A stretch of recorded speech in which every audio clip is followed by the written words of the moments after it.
Hey up. Sticking with the Millennium Trash theme this episode, but moving away from the slashers and onto zombies with Zombie Chronicles. This is a 2002 American horror anthology film directed by Brad Sykes. It's probably most well known among us trash DVD collectors as the guy who did the Camp Blood series. We also get a return from Joe Castro, who, if you're not fully aware of who he is, we covered two of his films that he directed quite recently on the channel, Maniacal and Butchered. They're out to watch if you fancy it. This time though, he's taking a backseat on the directing and he's sticking with special effects, something that he does best. The film stars a bunch of unknown and bit part actors, and the reviews are pretty terrible across the board online. So let's see if it's any good, shall we?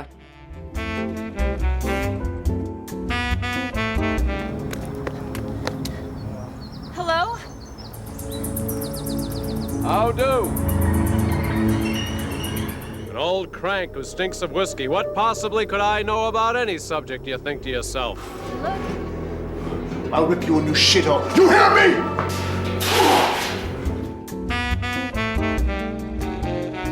The plot is centred around a reporter who's travelling to a small, isolated town to find ghost stories.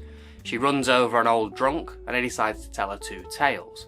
The first one being about a couple who were driving past some woods. The car breaks down, so the dude runs out to get help. Upon returning, it turns out his wife's been tied to a tree with bombs strapped around her, and then some old army ghost accident thing that happened starts to haunt him. And then there's a bit of a twist at the end. It's a weird one. The second story is about another couple, with a tag-along this time. The three are walking through the woods and drinking, and they come across a grave, and a dude decides to piss on it. This angers the body underneath, and the zombie comes out to take revenge, accompanied by a ghost. I'm not sure if it is a ghost or not, I can't remember, but it feels like it is a ghost, I'm not sure. And then we get back to the book ending, and it's all wrapped up with one of the most played out, obvious parody twists you've ever seen in a film. This is a hard film to sum up because there is so much wrong with it. But I will say, and I know I said it last episode, this is definitely up there for one of the worst things I think I've ever watched.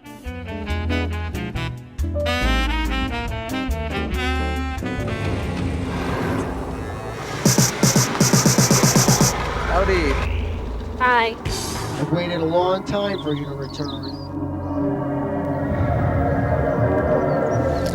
An old wild Jim killed 1,000 men his day, only to get bitten in the balls by a rattlesnake.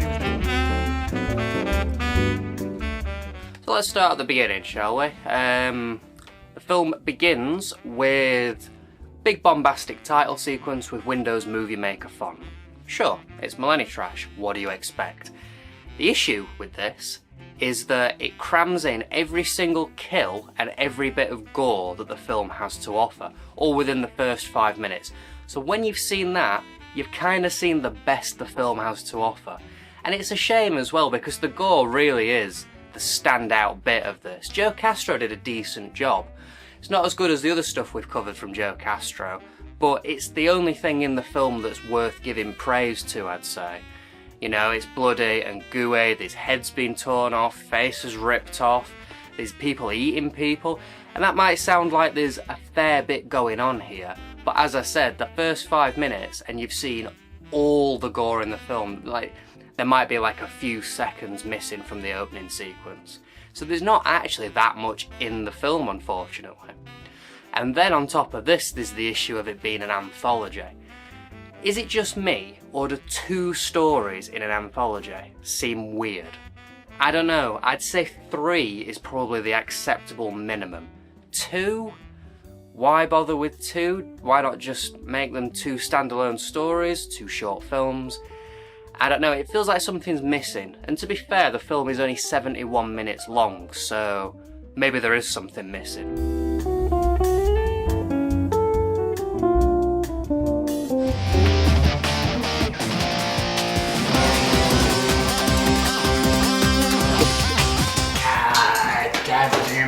politicians. And President I know better. Better himself, by God. I want some goddamn water!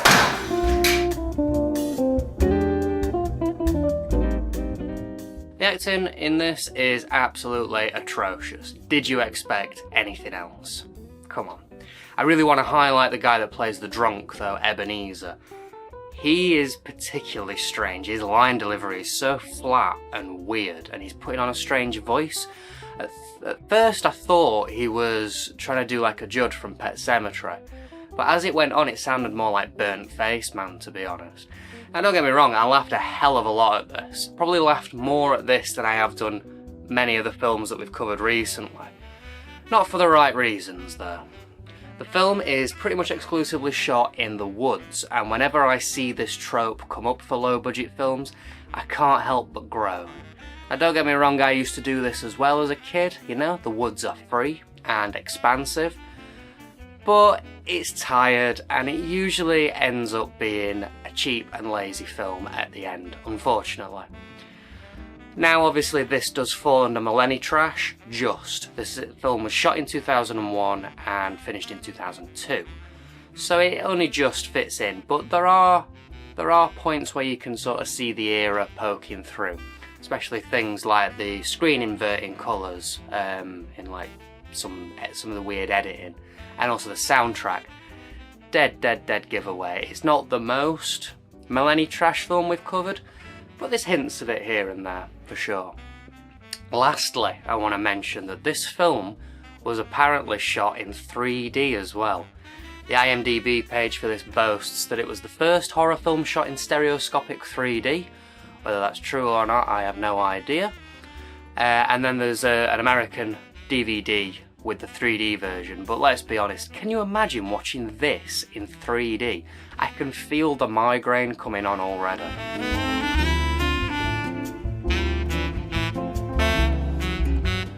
No, sirree, Jim. I haven't had a drink in 25 years. Wild Jim's risen from his grave. Come on, Jason. I mean, I know what I saw, but...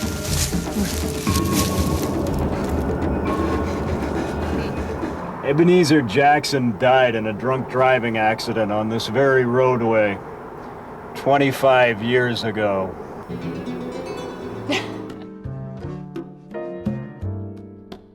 Right, time for the print. No joke, this is the worst DVD, quality-wise, that Hard Gore has yet put out. It is absolutely atrocious. Where the hell do I begin with this? Right, I've got a bit of a list over here as well. So, for starters, it's shot in 4:3.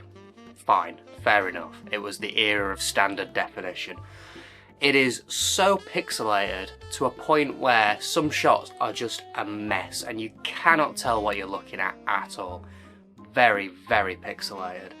Sometimes the sound is completely inaudible and muffled, and most of the sound hasn't been cleaned up, so you get a background hiss, which is super jarring when you're cutting from one character with a low hiss to somebody else with quite a high hiss. It sounds terrible. What else have we got here? It flickers and it glitches constantly, and there's a really, really bad ghosting effect on quite a lot of this film. The worst thing though on this print, about 6 minutes in, the colour suddenly saturates and we get these primary colours flickering up on the screen, and then probably about the bottom half of the screen is just constantly flickering with these colours, and then every now and then it jumps up a little bit, we get a bit of colouring up here, and then down this side we get like a white beam of light and it looks like the film's bending almost. And this goes on for 15 minutes. Bearing in mind this film's only 71 minutes long. That is a huge chunk of this film and it's barely watchable. Seriously, it is awful. It felt like the TV was going to just burst out at us at some point. It's that bad quality. Now, what was this shot on? I said it could be VHS, I said it could be DV. I'm guessing it is some form of... It's definitely some sort of tape because of the flickering. I know DV did used to have a tendency with the bending and stuff as well. It could easily be early DV because I know I was playing around with DV around this point as well. But whatever it was shot on, I think my phone from this time period shot better video than this. So, on the disc, what do we get on the disc then? Same old shit that we've been getting for the past few months, really. Chapter select, a trailer for this film, and Hard Gore trailers. Did you expect anything else?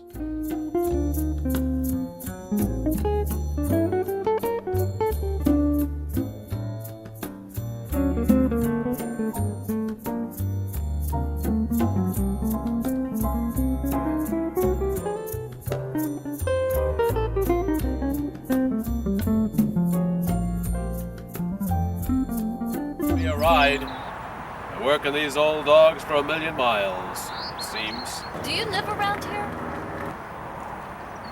What are you doing walking out in the middle of nowhere? There's a dirt fire road. Get on it. Like 5 or 6 miles there's a town. All grown over in here. I better not get poisoned. Melinda, you got so many different kinds of drugs. Okay, time for the case. First off, let's talk about the cover. It's extremely pixelated, much like the film is, to be honest. Not sure if it'll show up too well on video, but in person it is terrible. And it's a shame as well, because I'd say the design of this skull isn't too bad compared to some of the other ones we've seen recently.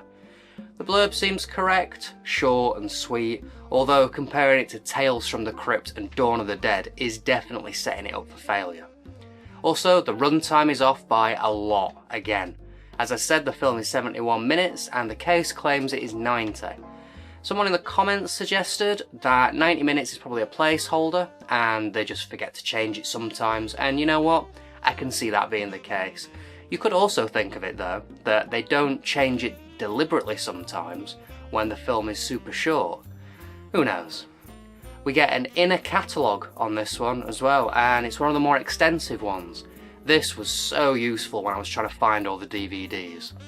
We also get a Poundland leaflet, and this is actually one of the other variants for a change with Night of the Living Dead advertised on it, which is where I found out about that film being on this label. Overall then, was this bad?